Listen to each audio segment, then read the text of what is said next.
하나님이 만드시는 그 하나, 하나님께서 이루시려고 하시는 진정한 하나가 있다. 우리가 이 말씀들을 통해서 우리가 보게 되어지는 그것이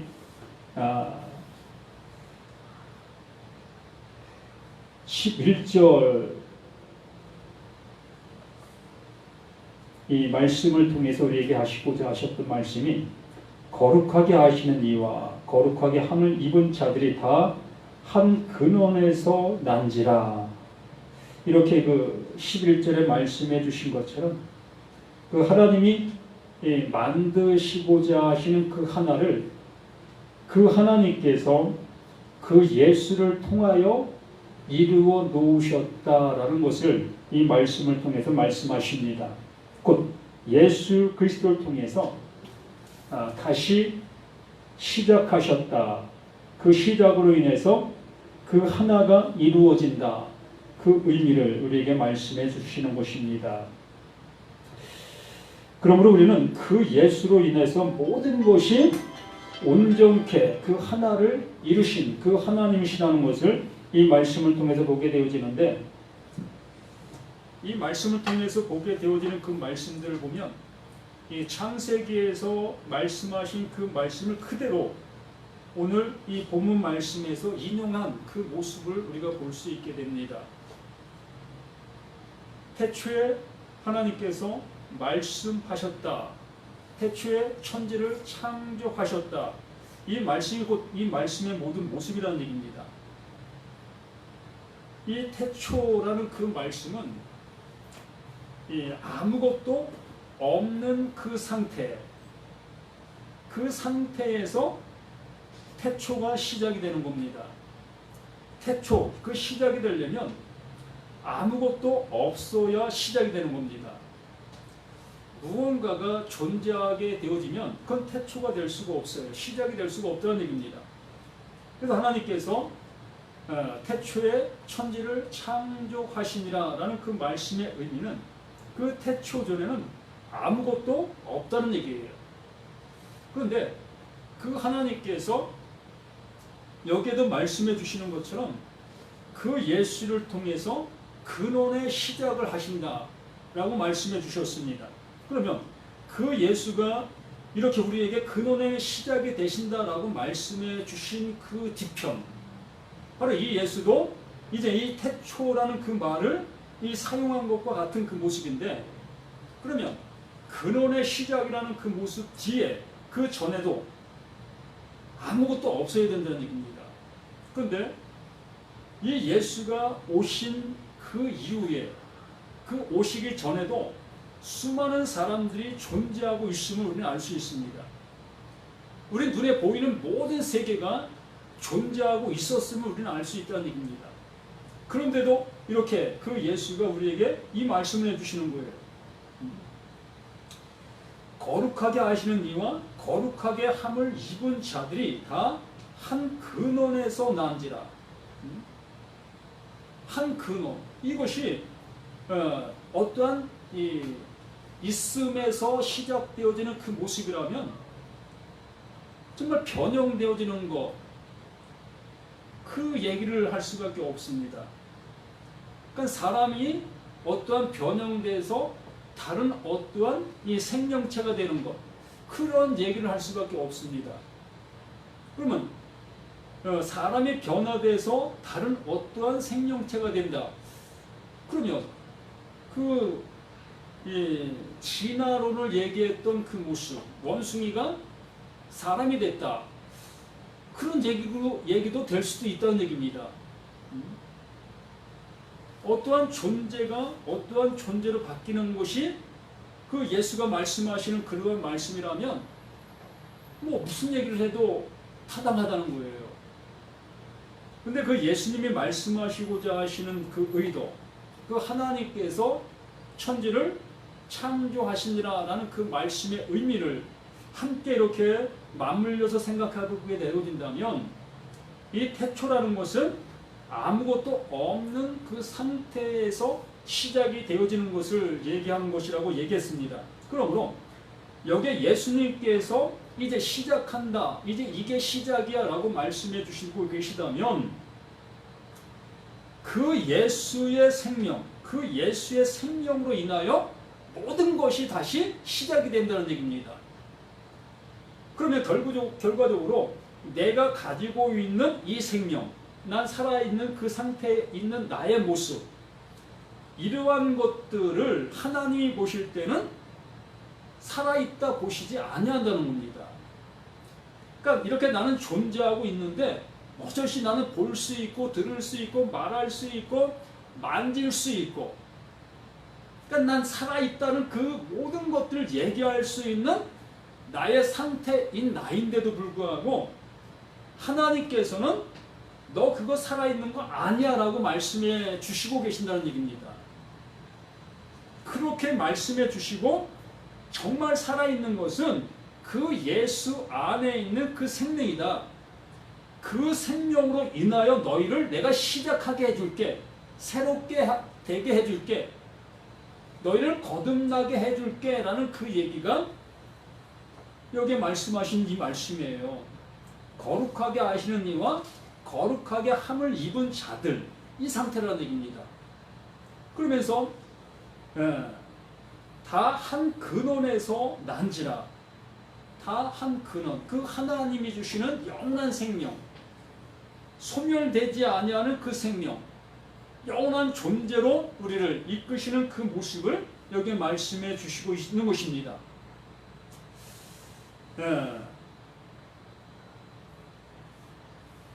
그러한 무리들을 그러므로 형제라 부르시기를 부끄러워하지 아니한다. 그 예수의 피로 인하여, 그 예수의 그 일로 인하여 새롭게 되어진 그 모든 자들을 형제, 그 예수의 형제, 하나님이 낳으신 자, 하나님의 아들들이라고 일컫게 되어지는 그 모습으로 말씀해 주고 있는 것입니다. 아들들, 그 한 핏줄 속에 낳아진 그들이 한 형제잖아요. 그러니까 하나님께서는 하나님의 새로운 형제를 이렇게 구성한다라고 말하고 있는 것입니다. 그리고 나서 12절을 우리에게 말씀해 주시는 겁니다. 이르시되 내가 주의 이름을 내 형제들에게 선포하고, 주의 이름, 이 이름이라는 것을 우리가 얘기하고 있는 그 모습에서는 항상 하나님의 어떠한 존재, 그 존재를 우리에게 넘겨준다. 그 하나님과 같은 그 존재, 그 존재를 그 이름이라고 얘기하고 있는 겁니다. 그러니까 하나님은 원래 이름이 없으셔요. 원래 이름이 없으셔요. 그 이름이라는 것은 높은 자가 낮은 자에게 주는 것이 이름입니다. 우리의 이름이 그 부모로부터 받은 것처럼 우리는 그 하나님에게 그 이름을 부여받는 거예요. 그러므로 그 하나님에게 그 이름을 부여받는다는 것은 그 하나님의 그 생명을 우리에게 넘겨받는다. 내 아들에게 내가 그 아들을 이름을 부여해 준다는 것은 나의 권한과 내가 가지고 있는 모든 것들을 그 아들에게 상속한다라는 그 개념이잖아요. 넌 내 아들이야. 그러므로 너는 나와 하나가 되어지는 그 이름으로 일컬었게 되어지는 거야. 너는 나야 라는 얘기가 똑같은 것입니다. 이것을 받아들일 수 있는 사람도 있겠고 못 받아들이는 사람도 있겠지만 어쨌든 이름이라는 그 개념이 그러한 개념으로 이렇게 말씀해 주시고 있는 거예요. 그래서 내가 주의 이름을 내 형제들에게 선포하고, 이렇게 당연한 거예요. 그 예수가 근원으로 시작이 되어져서 그 시작이 되어진 그 은혜를 받은 모든 자들에게 형제라는 그 의미를 부여하고 하나님의 그 이름을 우리에게 부여해 주시는 겁니다. 내가 주의 이름을 내 형제들에게 선포하고 내가 주를 교회 중에서 찬송하리로다. 참 여기에 그 주를 교회 중에서 찬송한다라고 말씀하고 있습니다. 내가 주를 교회 중에서, 이 교회라는 그 의미를 우리는 그 이렇게 건물적인 이러한 것을 얘기하고 있습니다. 또한 좀 더 이것에 대해서 알고 계신 분들은 세상 속에서 불러냄을 받은 자들의 모임이다라는 그러한 얘기를 합니다. 근데 더 이 모습을 우리가 이 교회라는 말은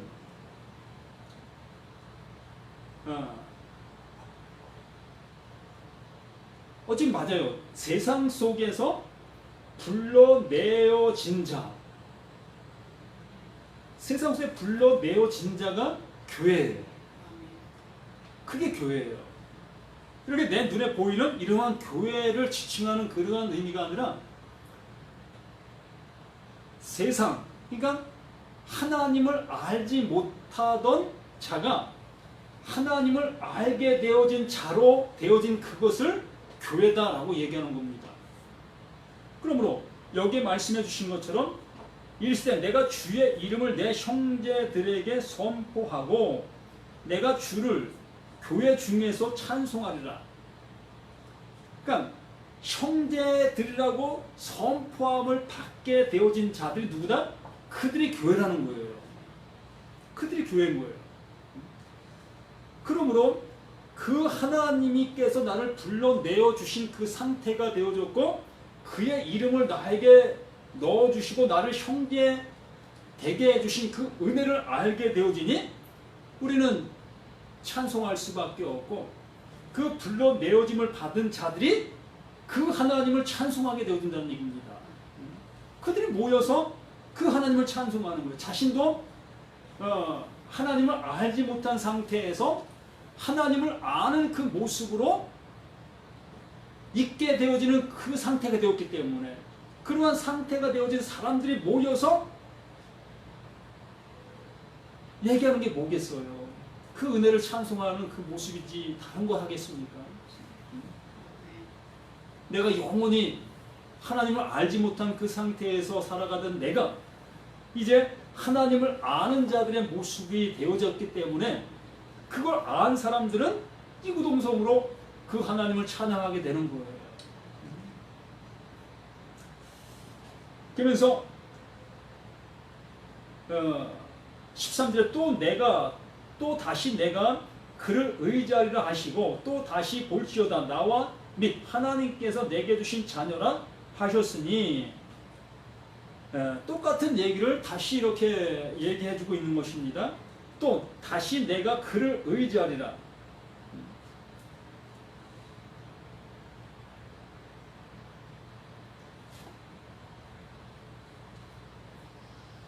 이 의지하리라라는 그 의미가 뭐냐면 이 확신한다. 확신한다. 진정 그 하나님과 그 은혜가 내게 이루어짐을 알았다라는 그런 표현으로 볼 수 있습니다. 그 예수님께서 그 하나님의 것을 가지고 와 우리 가운데 그것을 이루어 주셨습니다. 그 이루어 주신 그 은혜로 인하여 그 예수 또한 그 하나님과 하나가 된 그 은혜를 그대로 그냥 나타내 보이고 있는 그 상태고, 그러므로 그 예수를 통해서 그 형제라 지침받은 그들에게도 그 예수가 가지고 오신 그 하나님의 그 사랑이 내게도 이루어진 바, 알게 되어진 바가 되어지게 되어짐으로 인하여 더욱더 우리는 그 하나님을 찬양하게 되어지고 그것을 더욱더 우리는 고백할 수밖에 없는 그러한 상태, 그러한 모습으로 우리는 나아갈 수밖에 없게 되는 거예요.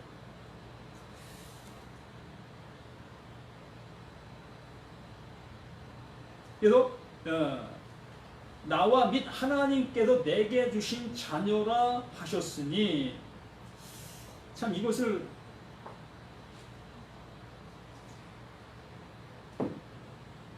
이 자녀라는 그 모습은 자식을 누가 낳지요?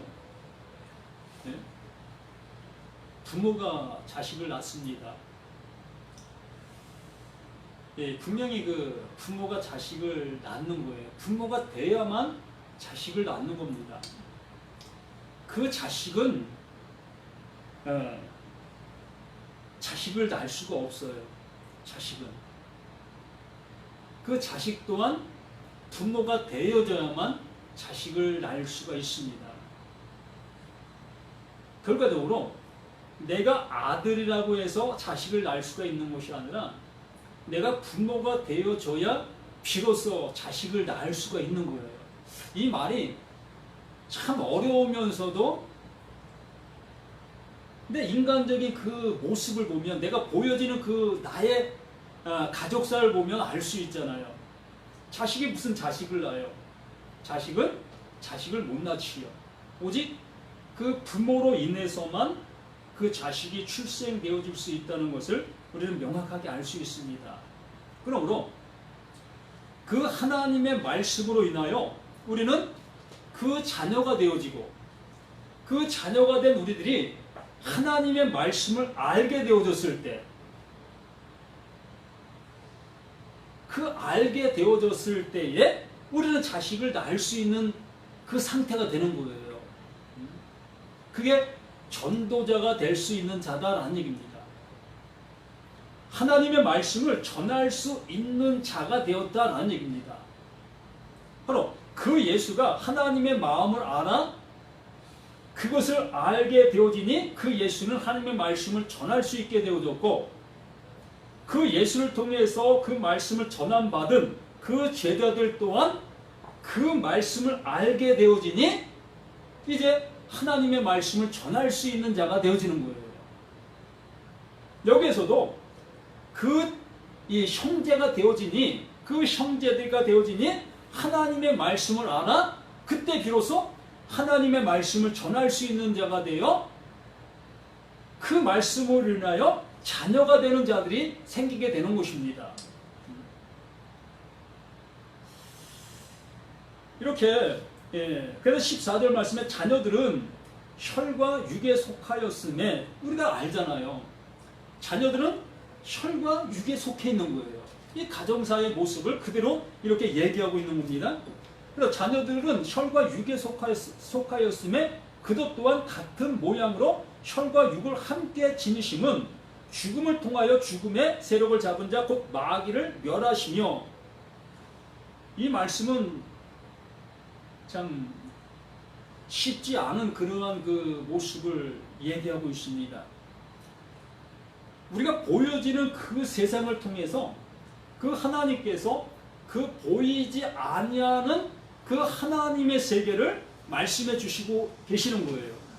그러므로 우리들이 이렇게 보여지는 세상을 통해서 그 보이지 않는 하나님의 그 세상을 우리가 볼 수 있어야 되는데 우리는 내 육신과 또 이 피로 맺은 그 가족 관계를 그대로 생각하면서 이 하나님과 우리들의 그 모습도 같이 생각하다 보니까는 이 말씀을 오해할 수밖에 없는 겁니다. 어떻게 오해하냐면 하나님께서 우리의 그 영혼을 구원하면서 또 우리 육체 또한 이렇게 구원해 주실 것이다 라는 그러한 생각을 갖게 되어진다는 얘기입니다.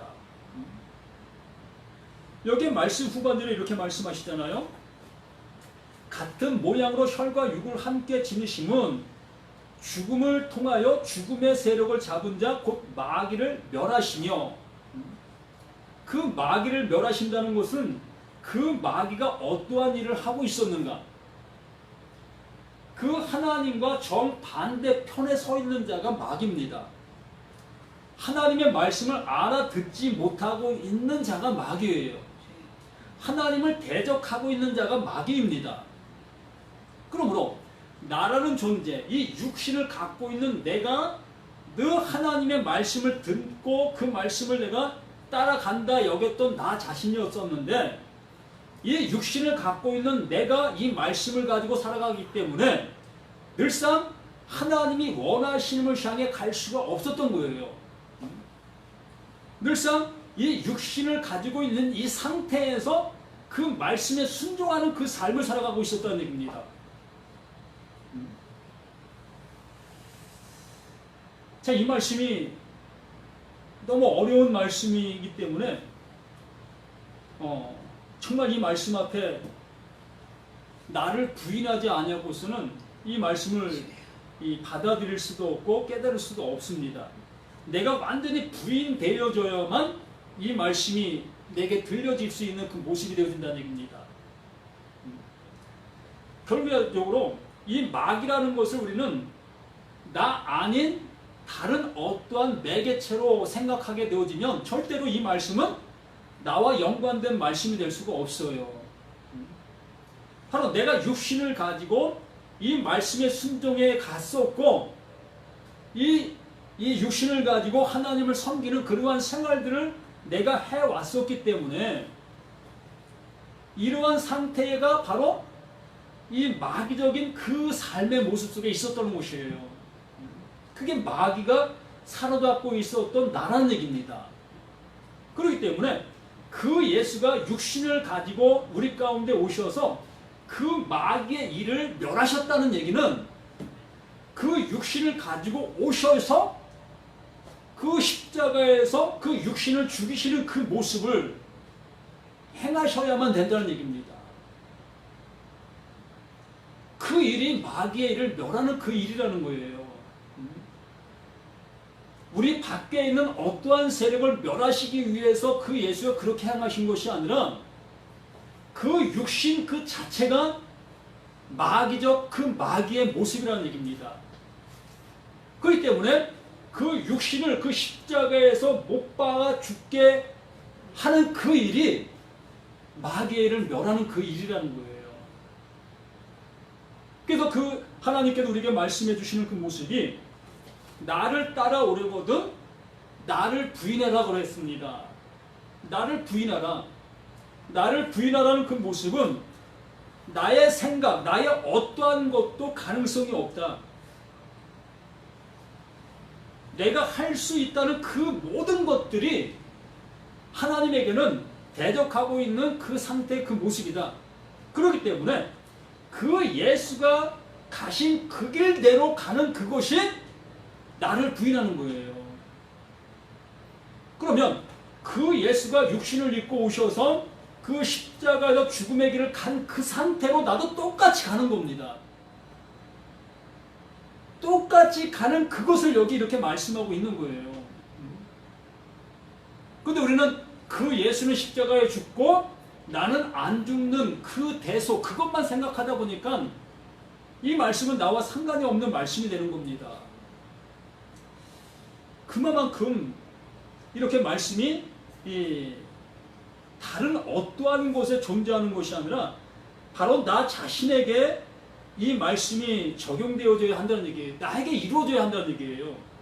그래서 이 혈과 육을 함께 지니심은 누가? 그 예수가 혈과 육을 함께 지니심은 죽음을 통하여 이 죽음을 통하여 그 십자가에서 그 죽음을 통하여 죽음의 세력을 잡은 자, 곧 마귀를 멸하게 하심이라.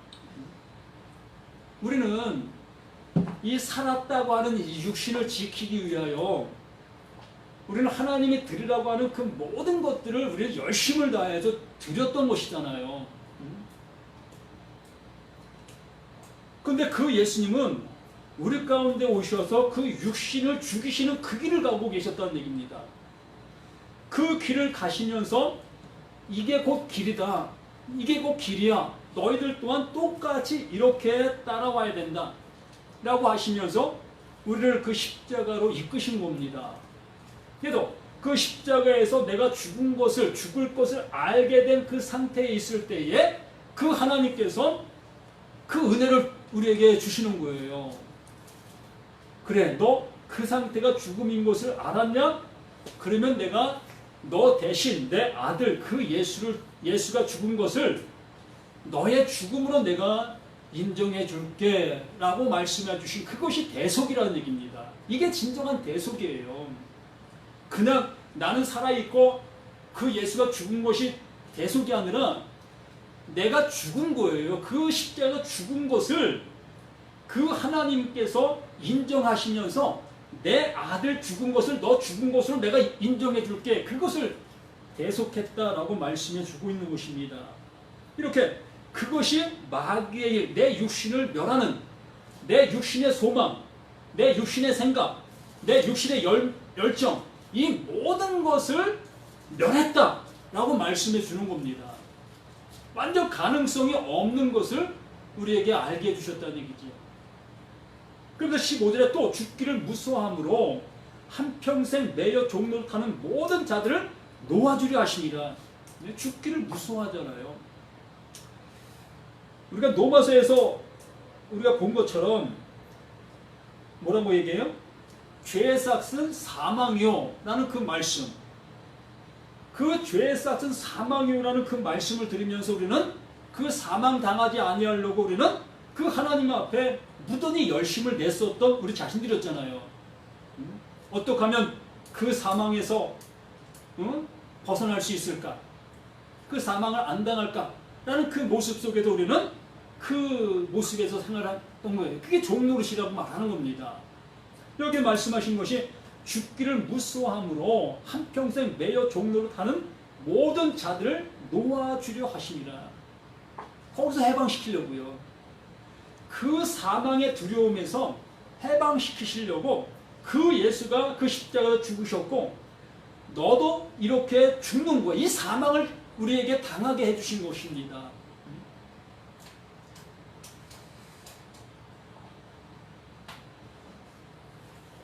그리고서 16절에 이는 확실히 천사들을 붙들어 주려 하심이 아니요 오직 아브라함의 자손을 붙들어 주려 하심이라. 이렇게 하나님의 말씀이 우리에게 그 천사를 통해서 전해졌습니다. 그 전해지는 그 전해짐으로 끝나시려고 하신 것이 아니라 그 전해진 그 말씀들이 완전하게 이루어지기를 원하셨던 그 하나님이셨다는 얘기지요. 우리에게 그 말씀들이 완전하게 이루어지게 하셨다는 얘기예요. 이는 확실히 천사들을 붙들어 주려 하심이 아니요 그 말씀을 전하게 하시려고 하신 그 모습이 아니라는 얘기입니다. 그 전하게 하신 그것은 그 전하여진 그 말씀들이 우리에게 완전히 이룬 바 되게 하시려고 하셨던 하나님의 의도셨다는 얘기입니다. 그러므로 여기에 천사를 붙들어 주려 하심이 아니요 오직 아브라함의 자손을 붙들어 주려 하심이라. 아브라함의 자손이 누굽니까? 그 약속의 실현한 그 이삭이잖아요. 아브라함이 자식을 낳을 수 있는 조건이 아니었습니다. 그런데 하나님께서 그에게 말씀의 씨를 그에게 넣어주심으로 인하여 그 말씀으로 인하여 씨가 출생한 거예요. 그 아들이 출생한 겁니다. 그게 이렇게 말씀해주고 계시는 이 모습인 거예요. 근데 우리는 이 천사들이 전해줬던 그 말씀만을 부여잡고 그 말씀만을 지키려고 애썼던 우리 자신들의 모습이 더 많잖아요.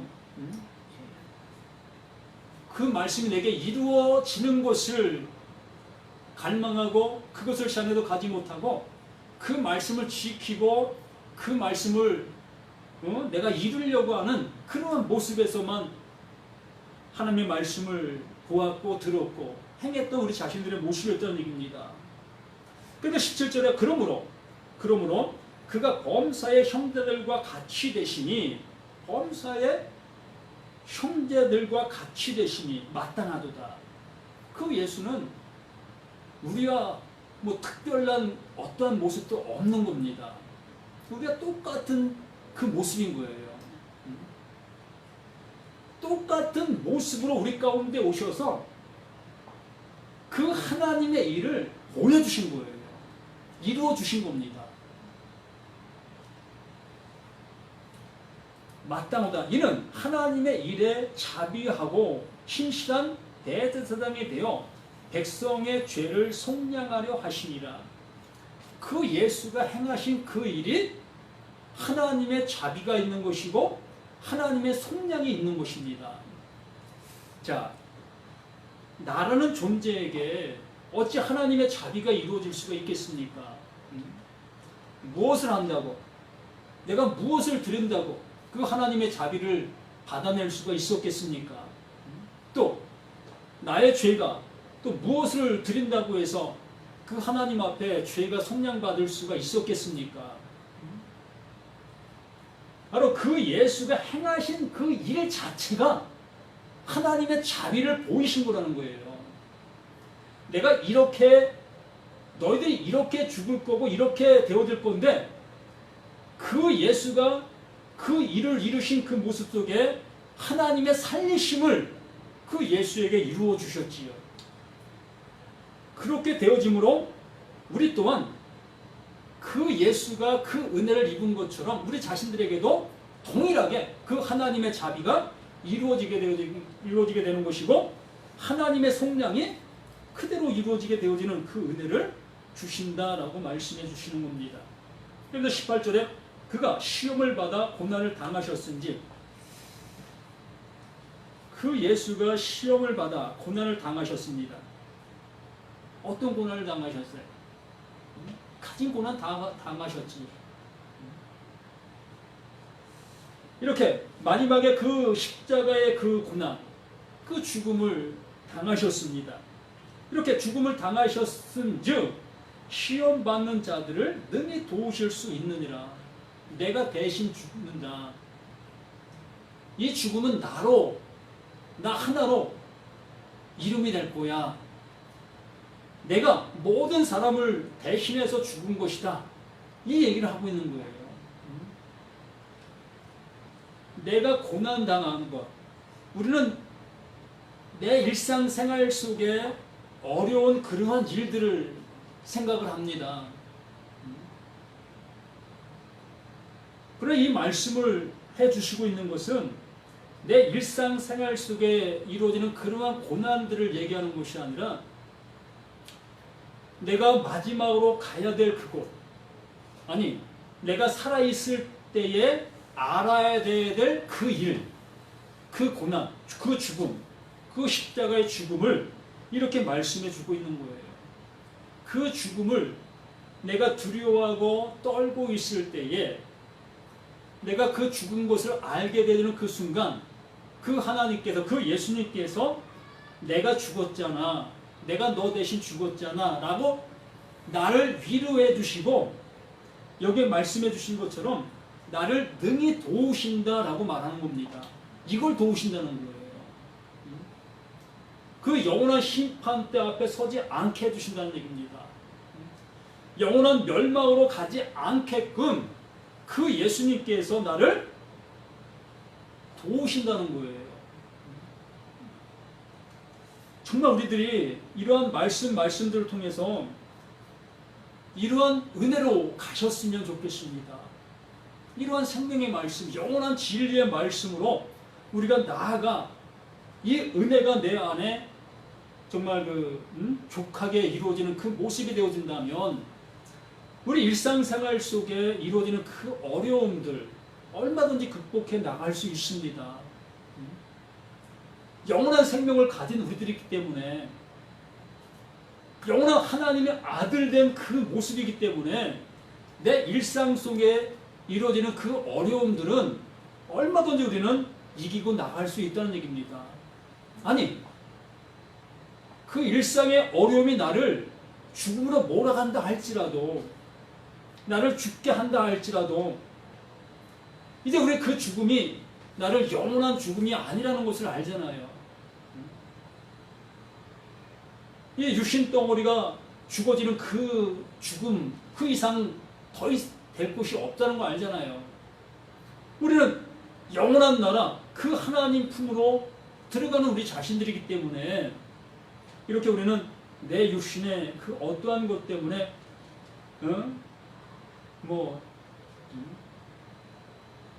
괴로워는 할 수 있겠지요. 누구나 정말 그 괴로움은 할 수 있겠지만 거기에 너무 매이지 아니할 수 있다는 얘기입니다. 일어날 수 있다는 얘기지요. 우리 모두가 이러한 모습으로 나아갈 수 있어야 되겠습니다. 그래서 하나님께서는 진짜 우리들에게 하나님의 것으로 영원한 하나를 만드시려고 하고 계신다. 나를 그 하나님의 영원한 하나님의 아들 되게 해 주시려고 하시는 그 열심, 그 은혜밖에 없다는 것을 이 히브리서 말씀을 통해서 명확하게 알아듣고 깨닫는 우리 자신들이 되어진다면 좋겠습니다. 그렇게 되어진다면 뭐 더 이상 뭐 바랄 게 없지요. 우리 모두가 이러한 모습 되어지기를 예수님의 이름으로 간절히 부탁을 드립니다. 아버지 하나님 감사를 드립니다. 더욱더 믿음의 충만함이 우리 모든 것 속에 있음을 알게 해 되어지는 우리 모두가 될 수 있도록 도와주시옵소서. 성령의 은혜가 말씀의 은혜로 더욱더 충만한 우리 모두인 것을 깨달음이 있는 우리 자신들 될 수 있도록 도와주셔서 이제 우리 모두가 아들로서의 족한 삶이 아니라 이제 아비가 되어지는 그 모습 속에서 이제 자식을 낳을 수 있는 그러한 우리들이 되어져 갈 수 있도록 더욱더 충만한 말씀의 은혜가 있게 하여 주옵소서. 구원의 저 생명이 되시는 예수 그리스도의 이름으로 간절히 기도드립니다. 아멘.